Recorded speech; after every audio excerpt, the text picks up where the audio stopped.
अस्सलाम वालेकुम दोस्तों। उम्मीद करता हूँ खैर आफियत से होंगे, प्रॉफिट के अंदर ट्रेडिंग कर रहे होंगे। अच्छा जी, सबसे पहले फंडामेंटल एनालिसिस के ऊपर चलते हैं, फिर टेक्निकल एनालिसिस के ऊपर बात करते हैं। दिसंबर की आमद आमद है और लास्ट टाइम मैंने बोला था कि जो है वो मार्केट की प्रॉपर एक ट्रेंड हमें चाहिए, और ट्रेंड के लिए हमें फेड की जो मीटिंग मिनट्स थे उनका बड़ा इंतजार था, एफओएमसी मीटिंग मिनट्स का। लेकिन उसके अंदर कोई खास आप कह लें कि फैसला नहीं हुआ कि इंटरेस्ट रेट को बढ़ाना है या कट करने का भी फैसला नहीं हुआ।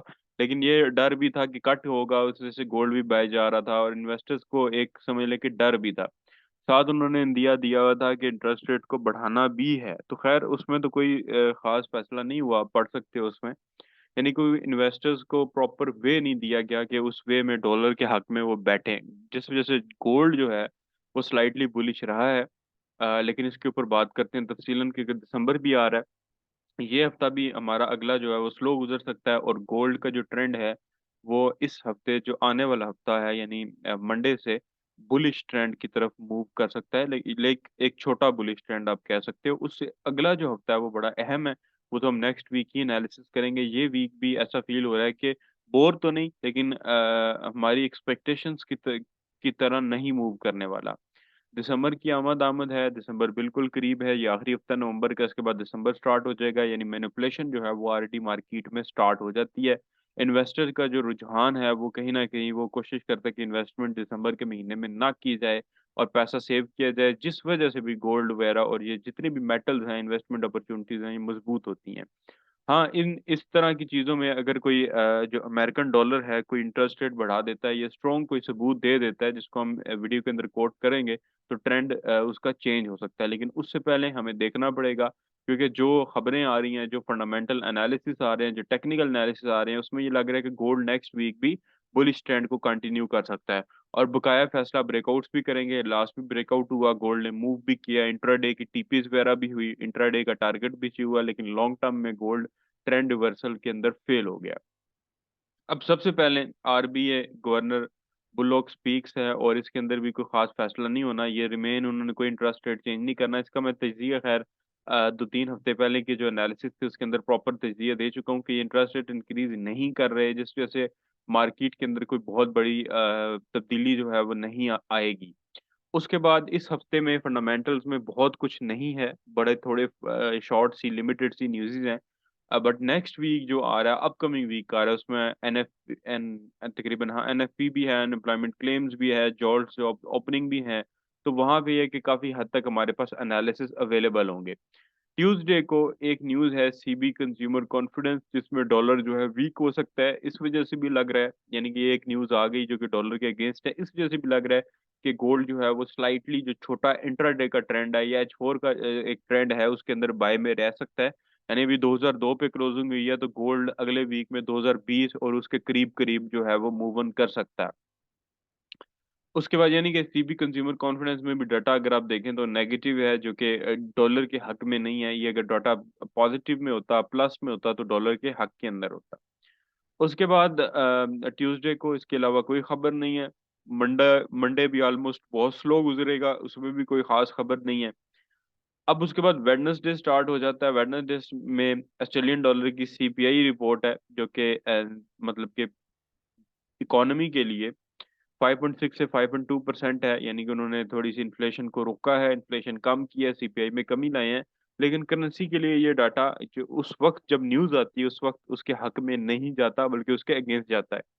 लेकिन क्योंकि ईयरली रिपोर्ट है, सालाना रिपोर्ट है, तो इसका बहुत बड़ा कोई इम्पैक्ट होने वाला नहीं है। सिर्फ ये है कि हम कह सकते हैं कि जो डाटा है वो ऑस्ट्रेलियन डॉलर के हक में नहीं है। उसके बाद ऑफिशियल कैश रेट है। ऑफिशियल कैश रेट में ये कोई चेंज नहीं कर रहे, यानी इंटरेस्ट रेट के अंदर इन्होंने किसी भी किस्म का कोई चेंज नहीं करना। 5.50 था, 5.50 है, और मैंने एनालिसिस भी किए, पढ़ा भी है, यानी कि प्रॉपर इनकी। तो इनका कोई खबरों में कोई ऐसी खबर नहीं है कि जिसमें ये बोल रहे हो कि हमको इंटरेस्ट रेट बढ़ाएंगे।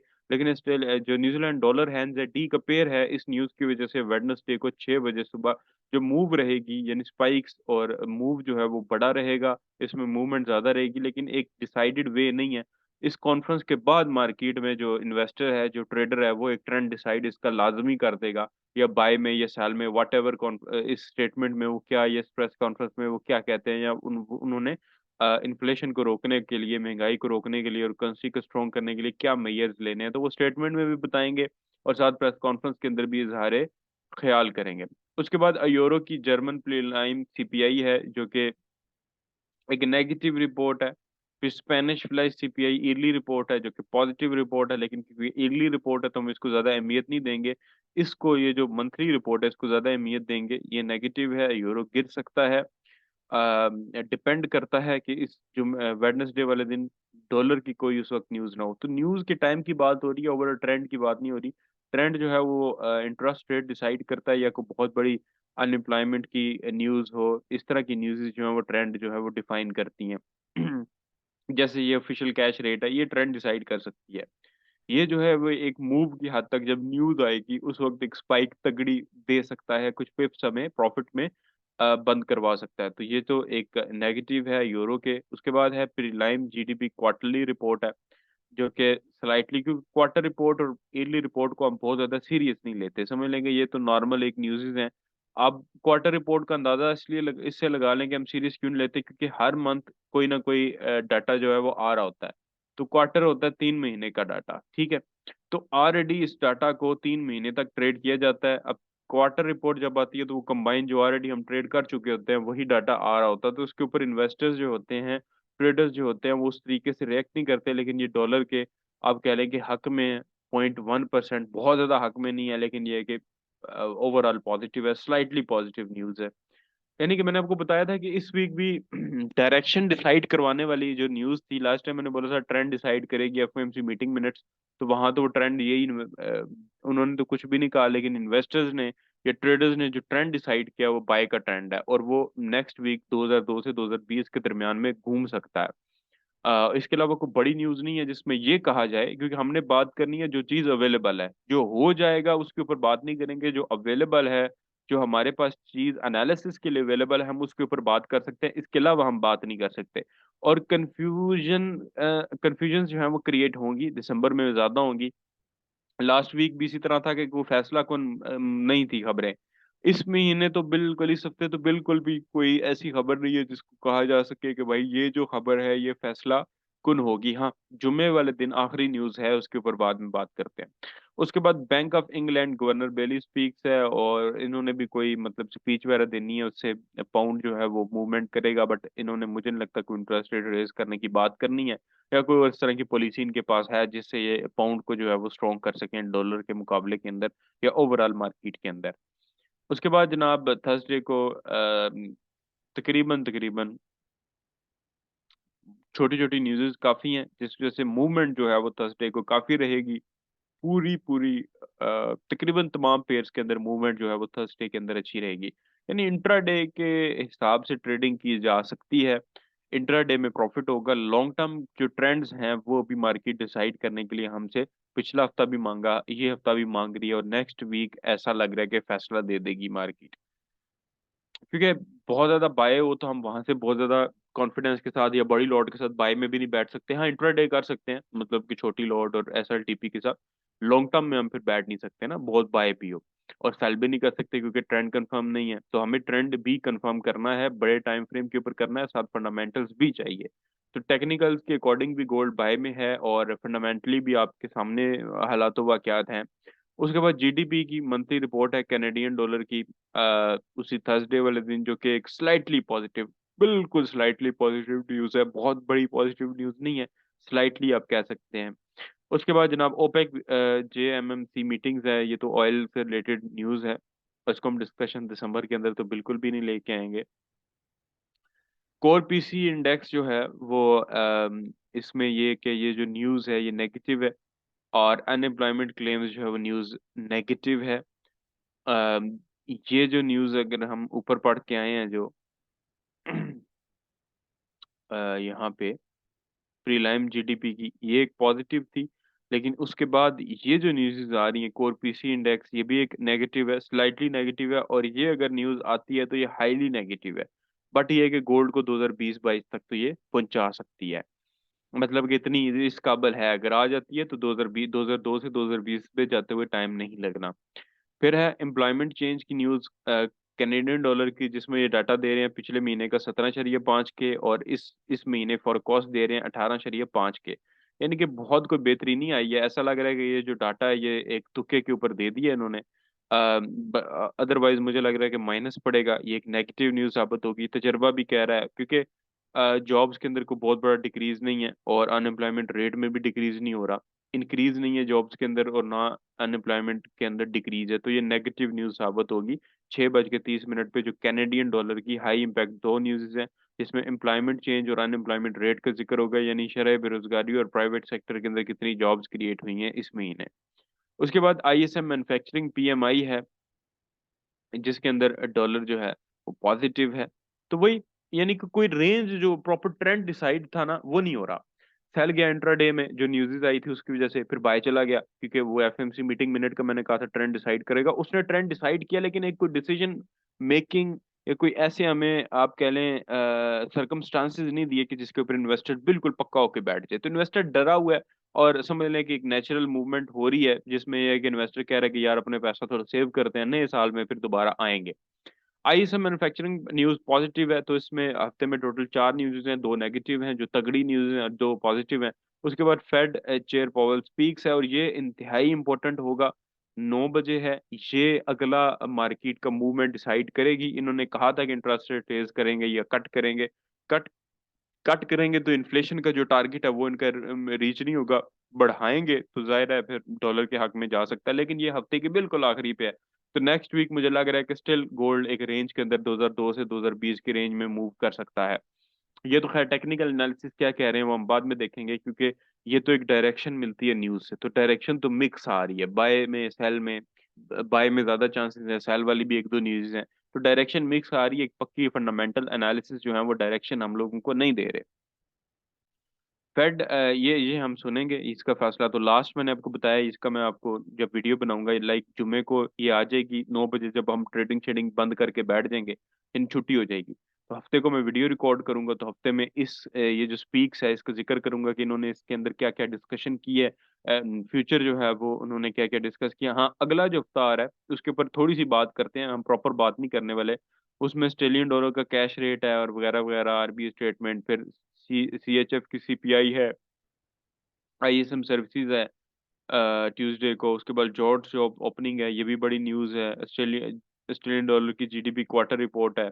ADP non farm employment change है, एक बड़ी न्यूज़। बैंक ऑफ कनाडा का रेट स्टेटमेंट, ओवरनाइट रेट यानी वो इंटरेस्ट रेट के बारे में न्यूज़ है। सीपीआई की सीएनवाई चाइनीज युआन की ईयरली रिपोर्ट है। उसके बाद अनएम्प्लॉयमेंट क्लेम्स है, और फ्राइडे को एनएफपी है। तो अगला हफ्ता एक ट्रेंड डिसाइड लाजमी कर देगा। ये हफ्ता साइडवेज में रहेगा। इंट्राडे में यह है कि जो सेटअप मिलेगा हम उसको ट्रेड करेंगे, लॉन्ग टर्म में बैठने से परहेज करेंगे। लॉन्ग टर्म में हम अगले वीक के अंदर हमें कोई ना कोई फैसला हो जाएगा, और जब मैं एनालिसिस करूंगा उसके अंदर कोई ना कोई हम रास्ता निकाल के फिर हम फैसला करेंगे, जैसे हम हर एनालिसिस के अंदर निकालते हैं। दिसंबर आ रहा है, मैनिपुलेशन बहुत ज्यादा है, एसएल अपने टाइट यूज करें, और अपनी ट्रेडिंग को लॉन्ग टर्म में शिफ्ट करना है। लेकिन लॉन्ग टर्म में अभी मार्केट मौका नहीं दे रही, हम वेट करेंगे लॉन्ग टर्म के लिए, तब तक इंट्रा डेज के लिए हम कोशिश करेंगे कुछ ना कुछ हम लोग करें। अगर हम गोल्ड के H1 के ऊपर देखें, H1 के एनालिसिस को देखें, तो H1 में मुझे जो मिल रहा था,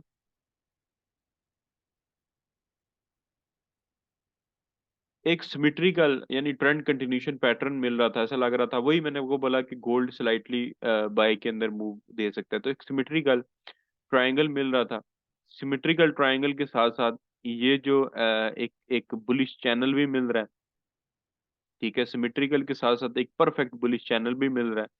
तो अगर क्योंकि इसको H1 में भी देख लेते हैं, अगर मार्केट एक बुलिश चैनल का एक स्विंग मजीद बाय में कंप्लीट करती है, तो वो डेफिनेटली एक 2020 तक की रेंज को टच कर सकती है। ठीक है, यानी कि अगर वो एक बाय स्विंग को कंप्लीट करती है, जो कि गालबन एंगल के हिसाब से अगर मार्केट डायरेक्ट जाए तो यहाँ पे, थोड़ा लेट करके जाए तो यहाँ पे टकराएगी। तो वो एरिया जो है वो 2020 और 2023 यानी समथिंग इसके करीब करीब का वो एरिया रहेगा। और एक और मैं आपको खबर दे दूं कि अगर मार्केट ने D1 का ये एरिया ब्रेक किया, ये वाला 2020 का, और 2020 से ऊपर क्लोजिंग दी, तो नेक्स्ट मार्केट का टारगेट जो उसी हफ्ते में, अगर मार्केट 2020 से ऊपर क्लोजिंग दे देती है तो उसी हफ्ते के अंदर टारगेट 2050 हो जाएगा। तो ऐसा लग रहा है कि मार्केट 2020 के अंदर ही रहेगी, इससे ऊपर नहीं जाएगी। यानी ये जो हमने लेवल ड्रॉ किया हुआ है, इस लेवल से पहले भी मार्केट रिजेक्ट होकर नीचे आ गई थी। ठीक है, नीचे आ गई थी इससे। तो अगेन मार्केट इस लेवल को दोबारा टकरा के, जो कि 2010 का बन रहा है, वापस आ सकती है। तो अभी हम इस चीज के ऊपर एंट्री नहीं लेंगे, क्योंकि एंट्री ऑलरेडी जुम्मे वाले दिन गुजर गई है, और जुम्मे वाले दिन हम लोग एंट्री लेते नहीं है। हम मार्केट के हालात को देखेंगे, आप भी मेरे साथ देखेंगे। जब फैसला कुन मराहल होंगे तो हम फैसला भी करेंगे। अब फैसला एक तो ये हो सकता है कि इस लेवल को तोड़ दे तो हम बाइंग में बैठ जाएंगे, इंट्राडे में एक एसएल सेट करेंगे, एक टीपी सेट करेंगे, बैठ जाएंगे।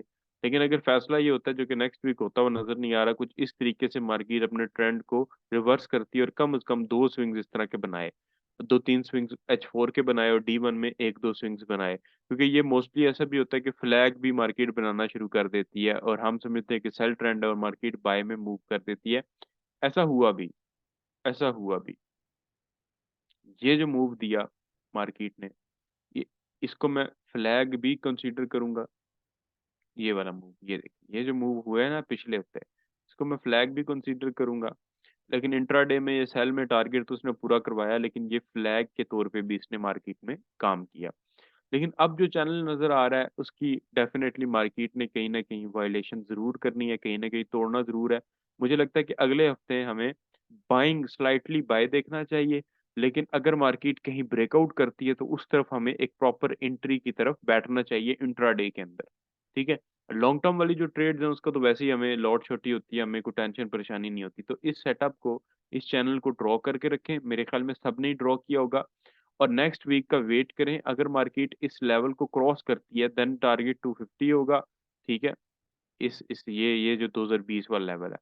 और मार्केट उससे पहले डाउनवर्ड ब्रेकआउट करती है तो अगर सेटअप अच्छा हुआ तो हम सेल करेंगे, लेकिन सेल की अभी फिलहाल मेरे पास कोई बड़ी फंडामेंटल न्यूज नहीं है।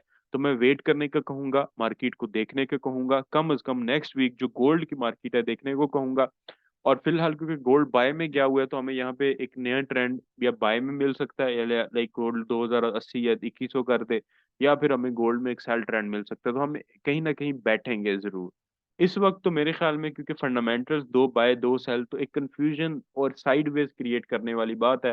जैसे कि लास्ट वीक मार्केट थोड़ी सेल गई, उसके बाद बाय गई। तो अभी जो ट्रेंड चल रहा है वो यही चल रहा है, higher low higher high, higher low higher high, higher low and higher high. जब ट्रेंड थोड़ा इस तरह कंफर्म होगा जैसे ये हुआ था, lower high lower low, lower high lower low, उसके बाद फिर बाय, इस तरीके से मार्केट अगर नीचे गिरती, ये गिरना चाहती है, तो उसके लिए वो स्विंग्स बनाएगी, कोई ना कोई चैनल बनाएगी, कोई ना कोई स्ट्रक्चर जो है वो जरूर बनाएगी। और फेड का भी जो स्पीच है उसका बड़ा रोल होगा। तो दुआओं में याद रखिएगा, डायरेक्शन मैंने आपको बता दी है, नेक्स्ट वीक का भी बता दिया कि इंपॉर्टेंट न्यूज़ है, नेक्स्ट वीक हमें डायरेक्शन मिलनी है। और इस वीक थोड़ा बच बचा के काम करें, इंट्राडे में काम अगर कर भी रहे हो, लाइक आपको कोई सेटअप मिल गया, जैसे ये सेटअप था जो कि अभी ट्रेड नहीं हो सकता, लेकिन अगर आप यहाँ से कोई चीज देख के बाय भी कर रहे हो, तो एक प्रॉपर एसएल सेट करो, प्रॉपर टीपी सेट करो, ट्रेड अपनी जारी रखो, लेकिन ये कि अपना जरा बच बचाव करके कोशिश करें कि जो फैसला है वो बच बचा के लें। That's what I want to say. इसके अलावा और कुछ भी नहीं मार्केट के अंदर। और नेक्स्ट वीक मुझे नहीं लगता कि फैसला होगा, उससे अगले वीक जो है वो फैसला होना है। तो हमें याद रखिएगा। अल्लाह हाफ़िज़।